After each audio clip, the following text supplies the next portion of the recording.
Share মার্কেটের 90,000 কোটি টাকা ইউনূস পাচার করে দিয়েছে। আর আপনারা নিজেই দেখেন কারা আমরা সমন্বয়ক, রাতারাতি সব আঙুর ফুলে কলা গাছ, শত কোটি টাকার মালিক হয়ে গেছে তারা।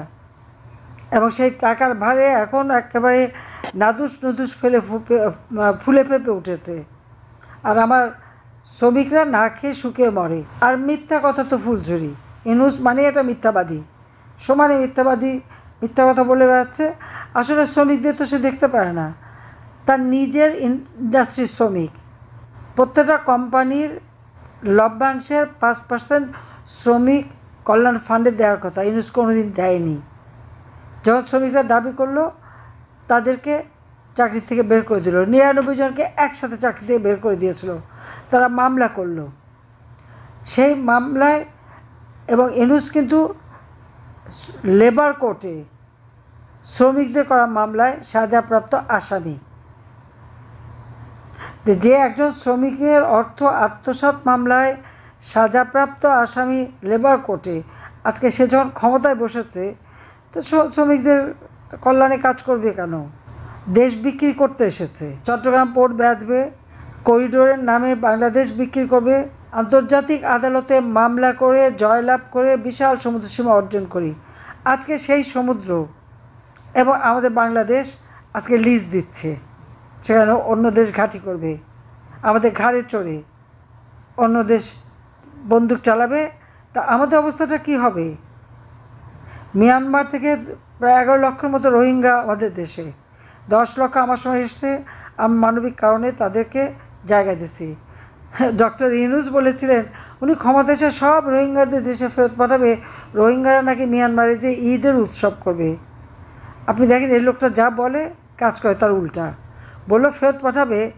আমরা মিয়ানমারের সরকারের সাথে আলোচনা করেছি, প্রায় 2 লক্ষের কাছাকাছি তালিকাও হয়ে গেছে, চিহ্নিত করা হয়েছে তারা ফেরত যাবে, কিন্তু সেটা আমরা কার্যকর করতে সময় পাইনি।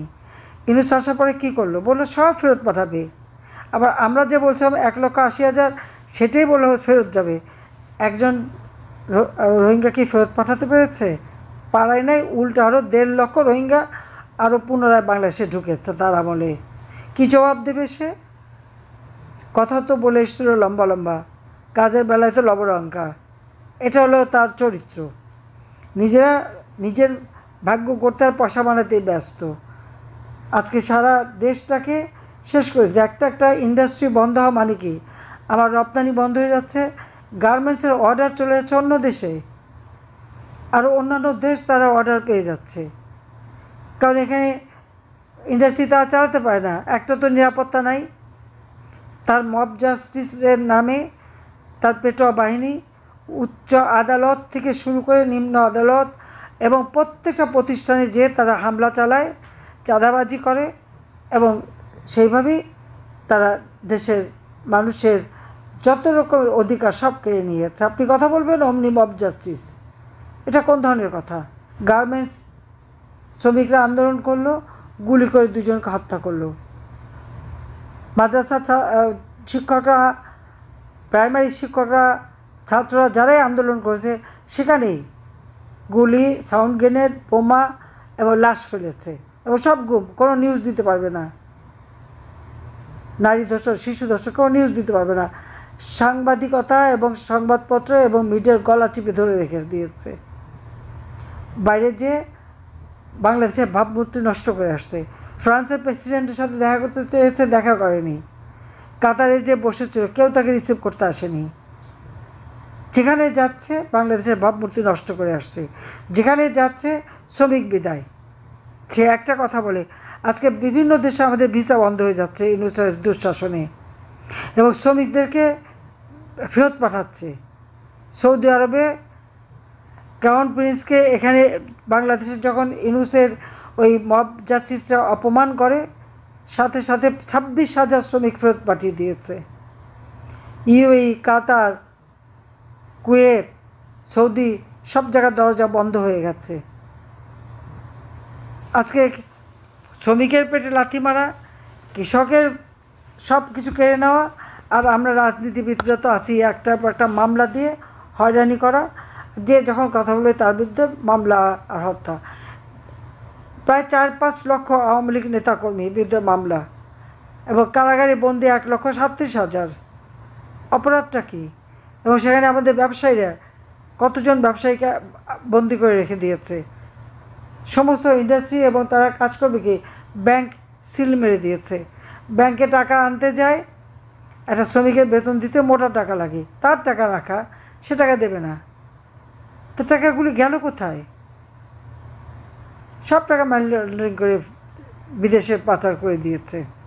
কিন্তু এই অবস্থা, দেশ চলতে পারে না। কোথায় বাংলাদেশ নাকি উনি উন্নতি করে দেবেন, সংস্কার করবেন।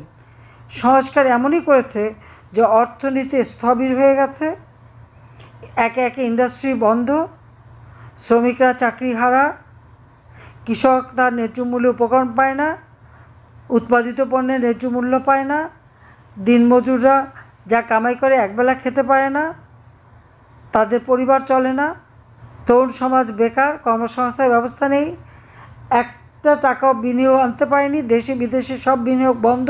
ওই মব জাস্টিসের নামে ওরকম তাণ্ডব করলে কে যাবে বিনিয়োগ করতে? কোনো বিনিয়োগ নাই, সমস্ত দেশটাকে ধ্বংসস্তূপে পরিণত করে দিয়েছে।